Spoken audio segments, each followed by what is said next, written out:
This is rental car number 160, and today I'm driving the 2020 Tesla Model Y Performance. This one's got the dual motor, so it's fast, all-wheel drive, retails for about $56,000 or so, and is a ton of fun to drive. It's also my second most expensive rental ever. If you're curious, I got this one off Turo, and it cost me almost $270 for the day, which is nuts, but it was worth it. So in this video, I'm going to give you a full tour of the interior. We'll also spend a bunch of time looking at the center display and all the cool toys there. I'll also look at storage, and then we'll take this thing out for an extensive test drive, and I'll show you things like handling, acceleration, autopilot, and much, much more. So it is a longer video. So if you do get bored, there are timestamps below. Please use them to jump around to see what you're interested in. And with that being said, let's get started.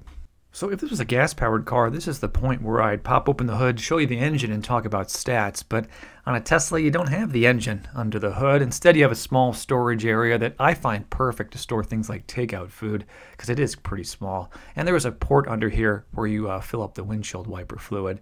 But since we don't have an engine to look at, let me throw one quick stat at you, and that's that this vehicle goes 0 to 60 in 3.5 seconds, which is nuts for a crossover SUV. I mean, it's supposed to be like a family car. Another quick thing I want to mention before we jump in and look at the interior is that the handle is actually worth talking about. It's flush with the body panel, and you have to push on the right-hand side to get the handle to pop out, and then you just grab it and pull the door open. Took me maybe 2 or 3 tries before I could do it without thinking about it. It's different, and I like that because it's a little bit fun. All right, I jumped inside, and first off, what you notice right away is the noise. I rented a high-end Stingray last week. That thing woke the neighbors. This one, completely quiet. It's on right now. You couldn't tell unless you noticed that the screen is actually on. Also, there's not very many buttons throughout the cabin. So here's the steering wheel. Normally you're going to have cruise controls, directional keypads, volume controls on here. Not on the Tesla. You're going to have 2 directional keypads, right? So one here on the left, one here on the right-hand side. They're dials to dial up and down, and then you can also press them left and right. And you use these to interact with the big display in the center. And this is what controls absolutely everything on the vehicle. And it's actually pretty simple because the screen is so large, you can see all of the menu features right away, and you can cycle through them extremely easy and then find the settings or the controls that you need pretty quickly. It takes a little getting used to, but once you do, man, it's fantastic. But before we jump in and look at the screen, let me just show you around real quick. I showed you the steering wheel. We do have 2 stalks, right, with the standard controls on them. The right stalk is actually your gear shift. So you're going to push this button right here to activate your parking brake, push down to activate drive, up to activate reverse. Reverse is actually worth showing you real quick, because when we push it up to get in reverse, we get multiple cameras that show us all around the vehicle. So you see the vehicle right here. If there were cars around us, it would show them in sort of a graphical interface type thing right here. And then we have cameras that show us all around the vehicle, and then guides. Those are these 2 white lines right here that move as you manipulate the steering wheel. So that's the steering wheel with the stalks. On the left-hand side, we have our window controls right here, and then a button that you'll press to unlock the door and open it. There is no latch that you would normally pull to open the door, although there is one right here. You see how it's kind of built in? Here's the window controls. Here's the latch right here that you can use to manually open the door. And really, that's for if the battery dies and you're absolutely stuck. Because normally what you do is you just press this little button right here and the door pops open. A little strange at first, but really intuitive after you do it once or twice. So here's the dash. No buttons of any kind. No hood release, no fuel cap release, nothing at all right here. It's totally blank. Makes the car feel a lot calmer, right? Because you don't have all these buttons and controls all over the place. Also, you'll notice no vents either. Typically, you'd have some vents here, maybe down here, up in the dash, all over the place. With the Tesla, it's just this one solid piece that goes all the way across the front of the vehicle, and that's where you're going to get your cooling going through. And you control it like you do everything else with the touchscreen. All right, so the center display. I gotta be honest, I don't know what to show you because there's just so much and I don't want to do too much detail, but let me show you some of my favorites, and then if you're interested, I can always film some more. So real important is that over here on the left hand side we have the vehicle itself. You just tap different areas on the vehicle, so the front, the back, the top, to open up things. So tap the front to unlock it, tap the trunk to unlock that, tap the fuel port right there, that'll pop it open, and then you can press the vehicle itself to lock and unlock the vehicle. You can also swipe left and right to see a little bit more information really quickly, so we can see how long the car has been on and how far we've driven this trip, and then we can see the tire pressure on all the tires right here. There's also a lot of controls, so I'm hitting the car icon down here, and you do have a dedicated menu all along the bottom that you can use no matter what screen you're on to jump to the important stuff. When you tap the vehicle, you get all the information about the vehicle. So quick controls, I mean, here's an example of how you would adjust the mirrors. You have to press the mirror button, and then you can use those directional keypads to adjust the mirror. So just an example of how everything is electronic. Really, everything is controlled through this screen. From there, I mean, you have all kinds of settings that you can use to sort of set up the vehicle how you like it. I mean, do you want the lights to turn on when you open the doors? Do you not? How do you want the locks to work?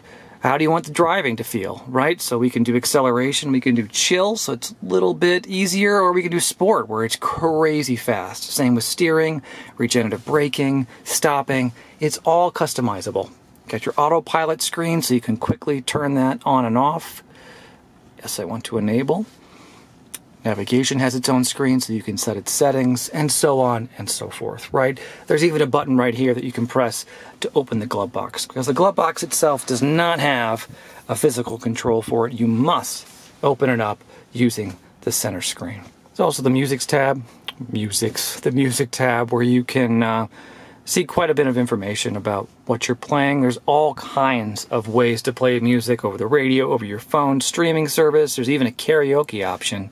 So that's music. I showed you cameras before. Just a tap of a button, you can activate the cameras and see what's going around the vehicle.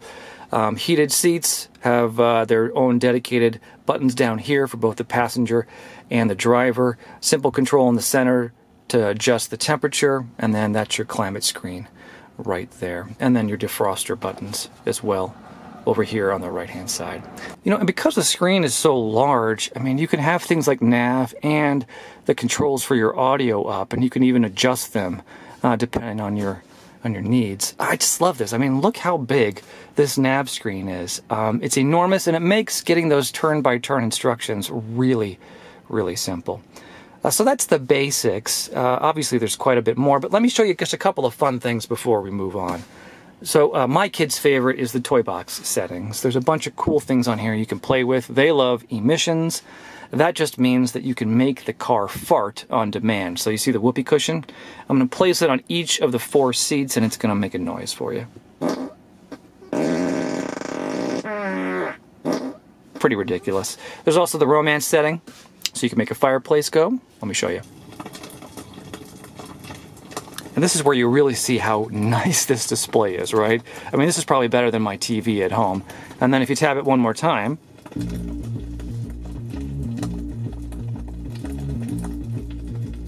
and then of course there's games, so you can go into entertainment and play any of these games on the screen itself. You know, you would think, well, why do you have games? You're driving the car, you're going to crash it. But, you know, you do have to charge this thing, so sometimes you're going to be sitting in here for a little bit, and it's fun to have some things to play around with. There's also a charging screen to show you how much energy you still have in the vehicle. There's an energy screen to show you how you're using that energy as you're driving, and then there's also a call and calendar feature along with a web browser if you need to use it. So that's really, honestly, only the tip of the iceberg. There is so much stuff on here, and I think the best part is that it's not static. So Tesla does issue updates all the time, so new stuff can be added, things can be improved, and your vehicle will change over time, which I don't think that's true of any of the other vehicles on the road right now. So, I don't know. I'm a big fan. Pretty cool, but keep in mind, because everything on the car is controlled by the center screen, if it breaks, you're going to be in trouble. So below the screen, we have just a couple of things we're showing. So right here, if you press on it, you do have contact charging for your cell phone. That's always nice. Small storage area below here.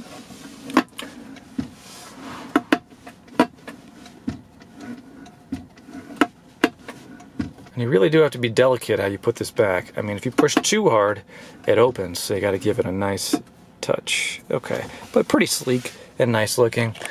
2 cup holders. This right here is the charger adapter. So if you don't use a Tesla supercharging station, you use one of those that you have to pay with a credit card, then you'll need to use this to be able to charge the vehicle. And I'm drinking Hint water right now. Behind there, this is where you use the key. So, I mean, if you own this vehicle, you're likely going to use the phone app. But if you don't have a phone connected to this vehicle, then you're using just this little credit card thing right here to tell the vehicle that you're the owner and capable of driving. So you tap it right here when you're in the vehicle to turn it on. And then to lock and unlock the vehicle, you tap the car right here and it'll lock and unlock the vehicle. Let me actually lock it for you so you can kind of get a sense of what this is like. So I'm take the card, tap it right here. The mirrors fold in, and now the car is locked. If I want to get back in, tap it again. The mirrors fold open, and then I can enter the vehicle. And then you have a center armrest. You see the purple accents? It's kind of fun. And then open it up, and we have a small tray that's removable, and then it looks like the owner of this vehicle has added some fun stuff. But you do have a charging port down here that you can use, and then a decent amount of space down here to store some items. Alright, so I jumped in the passenger seat. First off, tons of leg room. I'm 6 feet tall. Got the seat pushed back same distance as the driver's seat, and I could stretch my legs out all the way. And also, tons of room between my knees and that dash. That is absolutely wonderful. Not a ton of amenities, right? We have window controls and then the same mechanism to open the door, right, that I showed you before. That's awfully nice. A little bit of a cubby down here to store a drink, and that's pretty much it. You know, the glove box is right here, but as I said before, you can't open it up without activating it through the center display. One thing that's really worth mentioning is that these seats, man, I don't know what it is about them, but they are absolutely the most comfortable seats I think I have ever sat in. The padding feels like a Tempur-Pedic mattress where it kind of adjusts and molds to your body. That's absolutely wonderful. And you also have electronic controls to adjust the seat for the passenger as well, and that's always a nice added feature. All right, I jumped to the back seat. First off, the first thing I notice is the glass ceiling. It's just gorgeous. And I have quite a bit of headroom, probably, well, let me show you. What, you think maybe 4 inches between the top of my head and the glass ceiling? That's pretty good, considering I'm fairly tall and sitting pretty far upright. I'm also doing pretty good with leg room. Can't stretch out my legs quite as bit as I could in the passenger seat, but, you know, I can push them forward, and there's plenty of room between my knees and the back of that seat. And like I said before, seats are super comfortable. Back seats are also a little bit adjustable. You can lean them back a little bit if you like, and you get pockets on the back of both seats. And then you do get 2 dedicated vents, and I missed these, but these are USB Type-C ports down here, so your passengers do have access to some charging right there. Up top, we do have a button to fold down a coat hook, and then a reading light right here as well.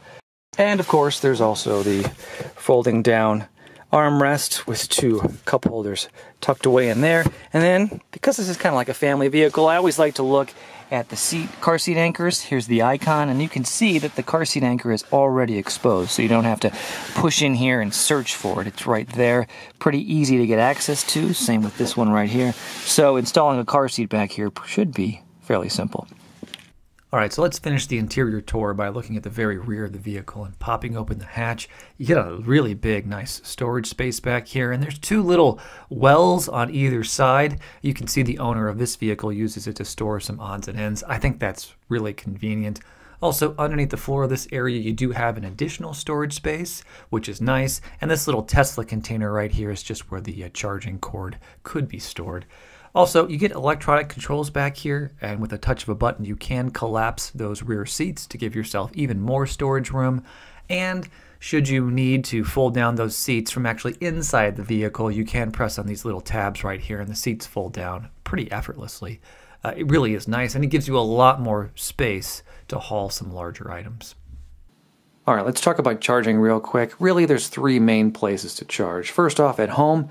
In my experience, you can charge it up overnight in about 8 hours, no problem. The cost is nominal, but you will have to hire an electrician to come out and wire your home properly. Second place is a destination charger. You find those all over the place, usually at parking garages and shopping center parking lots. Not great in my experience. Those are really intended for you to leave the car for hours and hours and get a little bit of a charge when you come back, but they don't have enough juice to really force a lot of electricity into the vehicle. Best one is a supercharger. Those are popping up all over the place, and in my experience, you can get about a 50% charge in about 35 to 40 minutes, which is great, but that is not going to be everywhere. Anyway, my advice to you is if you're thinking about buying a Tesla or an EV, rent one first, try out charging, and see how it'll work with your lifestyle, especially before you just take the plunge and buy one outright. All right, so let's take this thing for a spin. It's a Tesla, so the first thing we ought to start with is acceleration. Are you ready for this? 3, 2, 1. We're at 50. Oh my goodness, I could feel that in my stomach. It's just so fast. The amount of torque and how instantaneous it is, it's just ridiculous.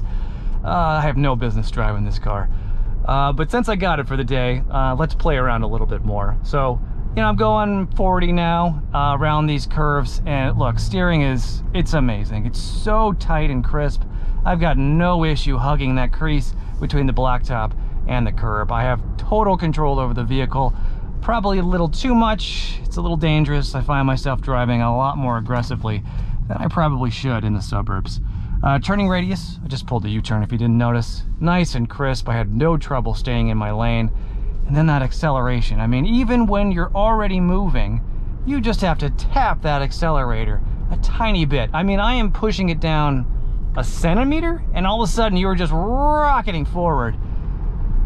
Oh man, it's addictive. If you haven't had an opportunity to drive one of these, you just gotta do it. It's like nothing I've experienced before, and I've driven some pretty crazy cars the last couple of months. So acceleration is so much fun. I hope I don't bore you, but we're gonna do it again. I mean, why not? Turn around. I didn't take that U-turn very well. Come to a complete stop, and then here we go. Whoa, my goodness! It's like a rocket ship. So, I mean, handling overall, it's really, really nice. Steering is tight, as I mentioned before, and then that acceleration is always available to you. So if you do want to go forward and pass a vehicle, you just gotta tap that accelerator and boom, instantly you're moving. One thing that is really apparent though is that, I mean, the engine makes almost no noise. You hear that little bit of whining? I don't know if it's coming over the camera. It's like a little bit of a zzzz. You hear that when you're accelerating, but beyond that, the vehicle, besides the wind, is totally silent, which is, it's different. It takes a little getting used to, but it feels like a calmer driving experience. And I gotta say, I really like it quite a bit. So now I'm on a more traveled road. You can hear the little bit of bumps that we're going over. But beyond that, in the wind, you really can't hear the cars going by. Here's one that's going by right now. It's totally silent. Let me be quiet a little bit so you can kind of get a sense for it.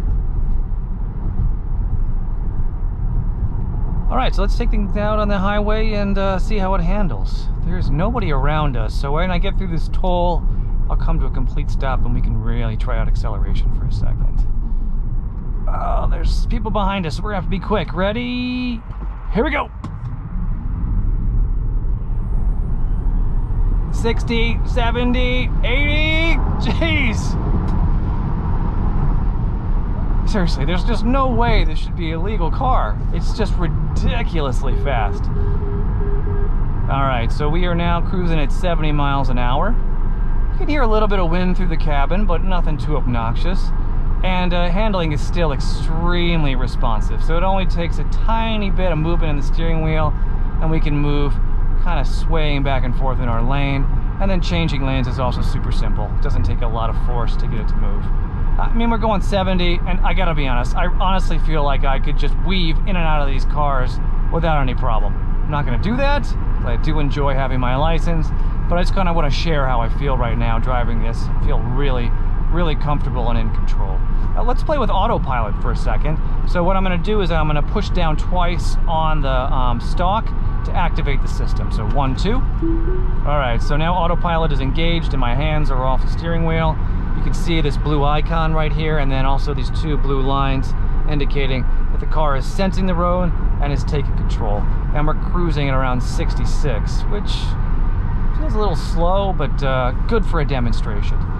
So Autopilot is pretty impressive. I mean, I've used it several times now, and I feel completely comfortable just letting the vehicle go all by itself, which says a lot, because I do like my safety when I'm driving.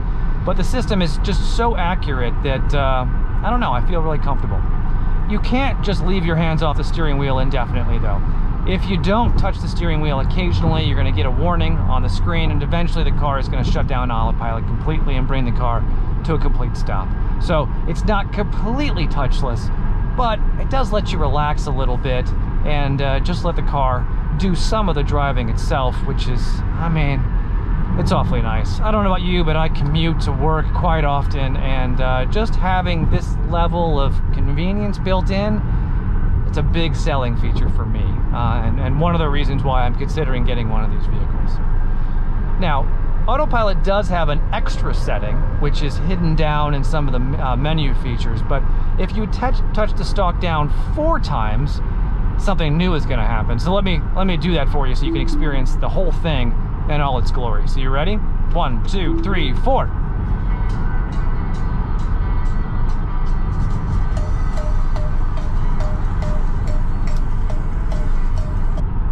So it's just another example of some of the ridiculous features on this vehicle. I mean, there is just no reason that we should have Will Ferrell playing the cowbell on the Tesla, especially at the amount of money you gotta pay for this thing. But because of those hidden features, it just makes it even more fun.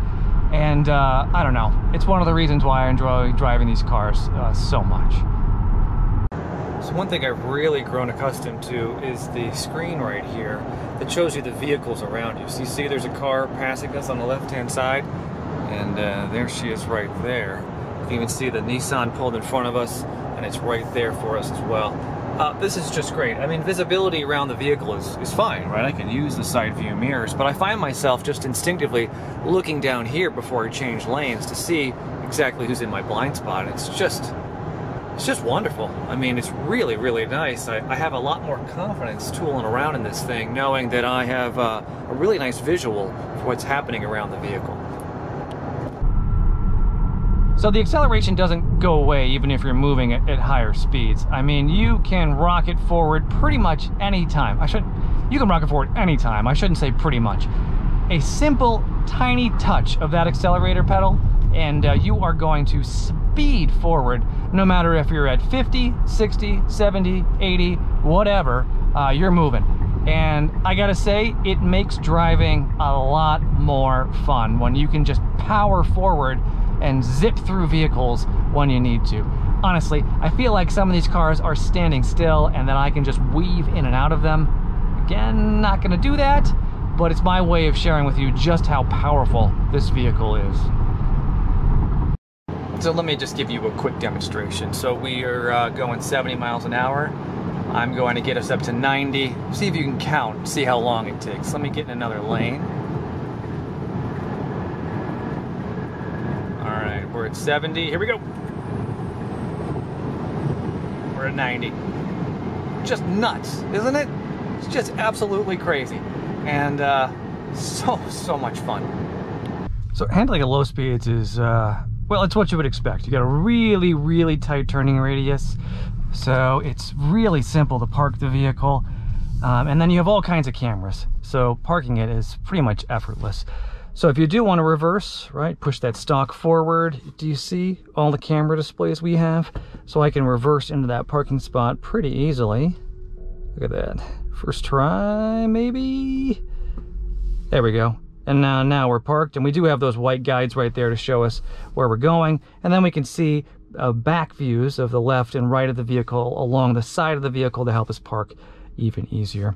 So that's just wonderful. Moving forward is also really simple when you're parking, because you do get display right here that'll show you when you're getting close to an obstruction. So let's see if it senses the curb when I get closer. See right there we have a yellow line. That's showing us that we're getting closer and closer to the curb, and now it'll actually show us how many inches we are away, which is, I mean, just fantastic. So I know I can probably go a little bit more further. There we go. And now I'm going to stop and put the vehicle in park. So just wonderful. Makes driving effortless, even when you're not maybe paying attention as best as you should be, which I'm accustomed to doing when I have cameras strapped to my face. All right. Another thing that's kind of fun, especially at lower speeds, but this works when you're going in 30s and 40s as well, is you never really have to touch the brake pedal. You're only using the brake when you have to come to a very abrupt and quick start. All you have to do is lift your foot off the brake pedal, and the car will naturally come to the stop. It's using that regenerative braking to slow down the vehicle and bring it to a halt for you. And that's really wonderful when you're parking, because when you're ready, you just lift your foot off the brake pedal and you kind of coast to a stop, but in a controlled way. It doesn't feel like you're going to roll on forever. Really, within a second or two, that vehicle comes to a stop. And after you drive a little bit, you get used to it. And I've found myself doing a ton of driving without really ever touching the brake pedal, which is, I mean, it's kind of different. So that's pretty much everything end to end on the 2020 Tesla Model Y performance. Don't be shocked, but I'm going to give this one 5 stars. Look, it is what it is. This is not, in my opinion, a long-term ownership kind of vehicle. This is a toy. It should be treated as such, and it is so much fun to play with. So if you get a chance, I strongly encourage you to try one out. Tesla does free test drives all the time. Take advantage. You must experience this. Anyway, that's it for now. Thank you so much for joining me for this one. Please leave me a comment below. I love hearing from you. Otherwise, I hope you'll join me next time when I'm back renting my 161st rental car. I'll see you then.